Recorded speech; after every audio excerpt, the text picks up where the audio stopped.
प्रारंभिक परीक्षा के लिए जो सबसे महत्वपूर्ण समान अध्ययन की विषय वस्तु है जीके जीएस का जो तथ्यात्मक अध्ययन है, हम निरंतर कर रहे हैं और यहाँ पर हम उन टॉपिक को प्राथमिकता दे रहे हैं जो टॉपिक परीक्षा के दृष्टिकोण से ज्यादा उपयोगी है। ये आपका सतत चलता रहेगा। महत्वपूर्ण topic one liner GK GS आप सभी यहाँ पे पढ़ेंगे। ये वन लाइनर कंटेंट है जो कि आपकी प्रारंभिक परीक्षा के दृष्टिकोण से सबसे ज्यादा उपयोगी होगा। एक प्रीलिम्स की एक पूरी की पूरी क्लास है आपकी, प्रीलिम्स ओरिएंटेड फैक्चुअल डेटा आप सभी का यहाँ पे मिलेगा। यहाँ पे सब्जेक्ट सारे सम्मिलित होंगे जो कि प्रारंभिक परीक्षा में आपके आते हैं। हिस्ट्री भी होगी, पॉलिटी भी होगी, ज्योग्राफी भी होगी, इकोनॉमी भी होगी, साइंस भी होगी, एनवायरमेंट भी होगा। हर एक सब्जेक्ट होगा यहाँ पे और महत्वपूर्ण टॉपिक होंगे। ठीक है, तो चलिए नोट्स साथ साथ बनाते जाइएगा, है ना। समय के साथ इनका रिवीजन भी आप लोगों को करना है। तो समान अध्ययन वन लाइनर के अंतर्गत सबसे पहले हम इतिहास के कुछ टॉपिक आज लेंगे। इतिहास के बाद फिर हम पॉलिटी लेंगे, फिर ज्योग्राफी लेंगे, फिर इकोनॉमी लेंगे, एनवायरनमेंट लेंगे, साइंस लेंगे। सभी सब्जेक्ट को एक एक करके देखेंगे। देखिए, मॉडर्न हिस्ट्री में जो फ्रीडम स्ट्रगल वाला सेक्शन है वो ज़्यादा इंपॉर्टेंट है, वहां से प्रश्न पूछे जाते हैं। तो आज जो है आप सभी को पता है कि जो हमारा स्वतंत्रता संघर्ष था उसमें कांग्रेस की बहुत बड़ी भूमिका थी। कांग्रेस के आंदोलनों से क्वेश्चन आता है, कांग्रेस के अधिवेशनों से क्वेश्चन आता है। लेकिन आज हम जो है कांग्रेस से पहले बहुत सारी राजनीतिक संगठन थे जो इस्टेब्लिशमेंट हुए थे उस समय, एक बार उनका तथ्यात्मक जानकारी हम लेंगे। ठीक है, तो एक तरीके से हम देखने वाले हैं कांग्रेस से पूर्व स्थापित महत्वपूर्ण संस्थाएं, है ना, उनको हम यहाँ पे देखने वाले हैं।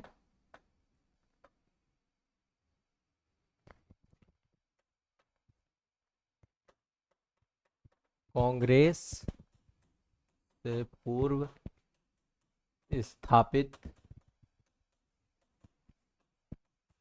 महत्वपूर्ण संस्थाएं। कांग्रेस से पूर्व स्थापित महत्वपूर्ण संस्थाओं में देखें तो पहला है लैंड होल्डर सोसाइटी।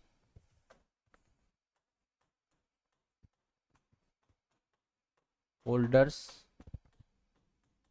सोसाइटी, इसको हम जमींदारी एसोसिएशन के नाम से भी जानते हैं। इसका दूसरा नाम है जमींदारी एसोसिएशन। जमींदारी एसोसिएशन लैंड होल्डर सोसाइटी 1838 में एस्टेब्लिशमेंट होती है, ये 1838 में। ठीक है, इसके संस्थापक थे द्वारिका नाथ टैगोर। द्वारका नाथ टैगोर। देखो, कई प्रकार के क्वेश्चन बनते हैं, कई बार कालानुक्रम पूछ लेता है ना, कई बार संस्थापक पूछ लेता है, कई बार स्थान, ये कलकत्ता में एस्टेब्लिशमेंट हुई थी। अल्टीमेट इसका उद्देश्य था जो जमींदार वर्ग था आपका, वो जमींदार वर्ग का एक संगठित संगठन के तौर पे एस्टेब्लिशमेंट हुई थी। नाम ये लैंड होल्डर सोसाइटी। ठीक है, इसके बाद एक संस्था ये थी और ये एक तरीके से मतलब पहला जो है एक तरीके से ये महत्वपूर्ण संगठन के तौर पे आजादी के आरंभिक संगठनों में से एक ये माना जाता है। तो 1838 में आपका लैंड होल्डर सोसाइटी बनी। इसके बाद बंगाल वाले क्षेत्र में, महाराष्ट्र वाले क्षेत्र में, मद्रास वाले क्षेत्र में मल्टीपल एसोसिएशंस बने। अगला एसोसिएशन है आपका ब्रिटिश इंडियन एसोसिएशन। उससे पहले बंगाल ब्रिटिश इंडिया सोसाइटी। देखिए, दो अलग अलग हैं, इनमें कंफ्यूज मत होइएगा। एक तो बंगाल ब्रिटिश इंडिया एसोसिएशन, ठीक है, बंगाल ब्रिटिश इंडिया सोसाइटी एक अलग है और एक ब्रिटिश इंडियन एसोसिएशन अलग है। दोनों अलग अलग संगठन है। तो पहले मैं जो बता रहा हूं, बंगाल ब्रिटिश इंडिया सोसाइटी के बारे में चर्चा कर रहे हैं हम लोग, सोसाइटी। ठीक है, ये संस्था अलग है। मैं दूसरी संस्था भी साथ में लिख लेता हूं ताकि आपका कंफ्यूजन ना रहे। British Indian association, British Indian association. ठीक है, तो बंगाल ब्रिटिश इंडिया सोसाइटी और ब्रिटिश इंडियन एसोसिएशन यदि हम दोनों के समय काल की बात करें तो ये आपका 1843 में संगठन बना था, 1843 में, और ये आपका 1851 में संगठन बना था। ठीक है, इसके संस्थापक थे जॉर्ज थॉमसन। जॉर्ज थॉमसन, इसके फाउंडर आपके जॉर्ज थॉमसन महोदय थे। ठीक है, और ये जो 1851 में ब्रिटिश इंडियन एसोसिएशन था, इसके थे Radha Kant Dev. Radha Kant Dev. George Thomson, British Indian Association 1851 में बना था। ब्रिटिश इंडियन एसोसिएशन 1851 में बना था। बंगाल ब्रिटिश इंडिया सोसाइटी 1843 में बनी थी। दोनों के फाउंडर अलग अलग हैं। George Thomson British India society, Bengal British India society, और British Indian association Radhakant Deb. कालानुक्रम पूछा जाता है, इसलिए याद रखिएगा। एक बहुत ही महत्वपूर्ण संस्था कांग्रेस से पहले, जिसका नाम था Indian league. Indian league Shishir Kumar Ghosh के द्वारा बनाई गई। 1857 में जब क्रांति हुई थी, उसी समय शिशिर कुमार घोष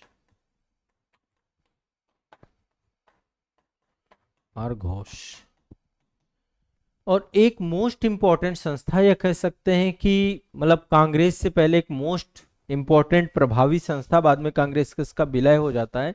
इसका नाम है इंडियन एसोसिएशन।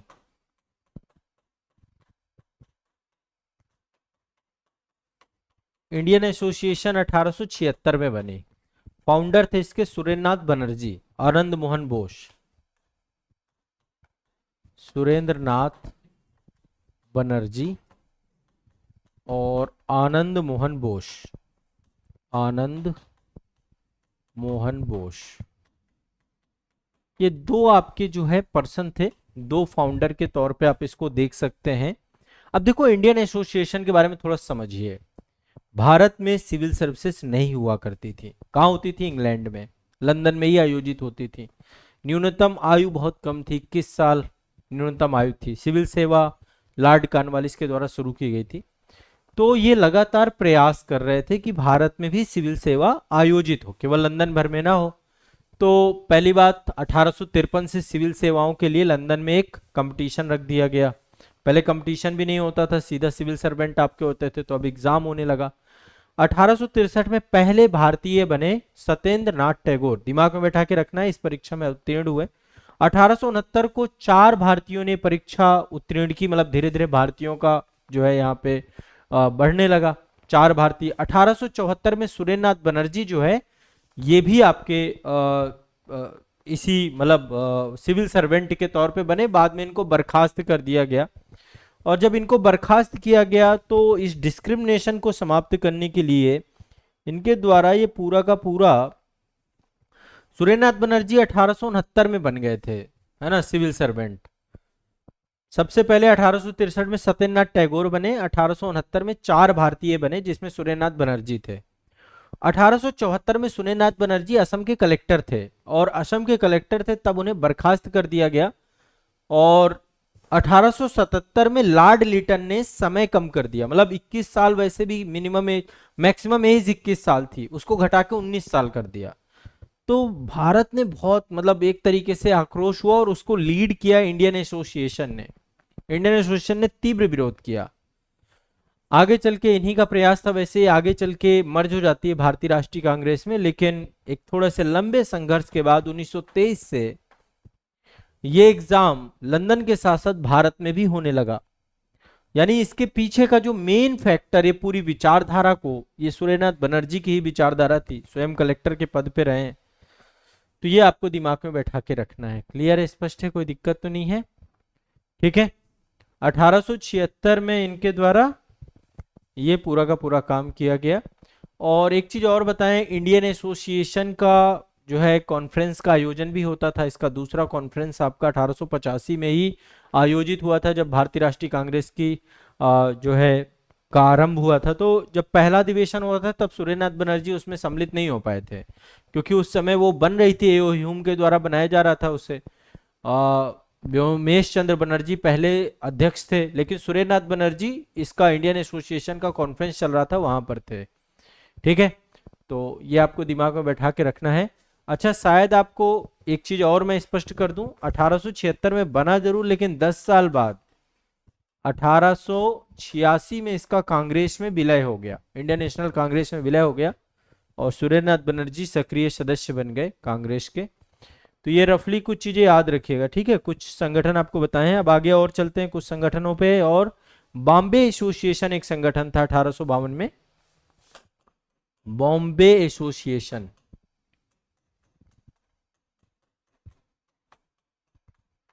बॉम्बे एसोसिएशन जो था वो 1852 में बना, 1852 में बना, और दादा भाई नेरोजी के द्वारा बनाया गया।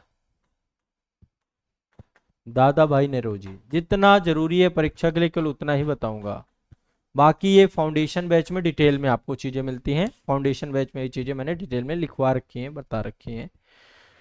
तो बॉम्बे एसोसिएशन दादा भाई नेरोजी के द्वारा बंबई में ही बनाया गया आपका पूरा ये, ठीक है। इसके अलावा बंबई प्रेसिडेंसी एसोसिएशन, ये सारी घटनाएं अब बॉम्बे वाले क्षेत्र में हो रही हैं। बंबई प्रेसिडेंसी एसोसिएशन 3-4 लोगों ने मिलकर बनाया था, फिरोज शाह मेहता, बदरुद्दीन तैयब जी, केटी तैलंग। तो इसको भी लिख लीजिए, Bombay presidency, Bombay presidency association, ठीक है। 1885 एडी में, 1885 एडी में बंबई प्रेसिडेंसी एसोसिएशन बना, जिसके संस्थापक थे फिरोज शाह मेहता, फिरोज शाह मेहता, फिरोज शाह मेहता, बदरुद्दीन तैयब जी, केटी तैलंग, ठीक है। बदरुद्दीन तैयब जी और केटी तैलंग, तैलंग, फिरोज शाह मेहता, बदरुद्दीन तैयब जी, केटी तैलंग, ठीक है। फिर है पूना सार्वजनिक सभा, अगला है पूना सार्वजनिक सभा। पूना सार्वजनिक सभा जो थी ये 1870 में आपका पूना में स्टैब्लिशमेंट हुई। गोविंद महादेव रनाडे का नाम आप सबने सुना है। 1870 में गोविंद महादेव रनाडे, गोविंद महादेव रनाडे के द्वारा ये आपका पूना सार्वजनिक सभा स्टैब्लिशमेंट हुई। इसके बाद है Madras native association, Madras native association, Madras native association जो आपका है ये 1852 में बना, गजुली लक्ष्मी नरसू चेट्टी के द्वारा स्टैब्लिशमेंट किया गया। संस्थापक गजुलू लक्ष्मी नरसू चेट्टी थे मद्रास में। तो मद्रास नेटिव एसोसिएशन जो है आपका ये कहां बना? 1852 में, 1852 में मद्रास नेटिव एसोसिएशन, गजुलू लक्ष्मी नरसू चेट्टू, गजुलू लक्ष्मी, ठीक है, नरसू चेट्टी, इनके द्वारा बनाया गया मद्रास नेटिव एसोसिएशन, ठीक है। एक एक याद रखिएगा। इससे पहले क्या था? बंबई प्रेसिडेंसी एसोसिएशन, फिरोज शाह मेहता, बदरुद्दीन तैयब, केटी तैलंग, ये सब के द्वारा बनाया गया। इसके बाद मद्रास महाजन सभा 1884 में बनाई गई, मद्रास महाजन सभा,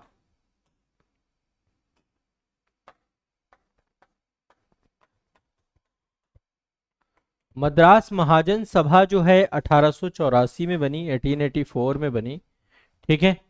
और ये बनाया आपका बी राघवाचारी, सुब्रमण्यम अय्यम और Anand Charlu, B Raghavachari, B Raghavachari, Subramaniam Iyer, Subramaniam Iyer, B Raghavachari, Subramaniam और आनंद चार्लू, आनंद चार्लू, इनके द्वारा मद्रास महाजन सभा बनाई गई। और इसके बाद ईस्ट इंडिया एसोसिएशन एक संस्था बनाई गई आपकी, east India association, east India association कब बनाई गई आपकी? ईस्ट इंडिया एसोसिएशन 1866 में बनाई गई, 1866 एडी में बनाई गई। India east India association. संस्थापक कौन थे? दादा भाई नौरोजी। कौन थे संस्थापक? दादा भाई नौरोजी। कौन थे संस्थापक? दादा भाई नौरोजी। ये कुछ महत्वपूर्ण आपकी, ठीक है, आपको याद रखना है कुछ महत्वपूर्ण आपके ये।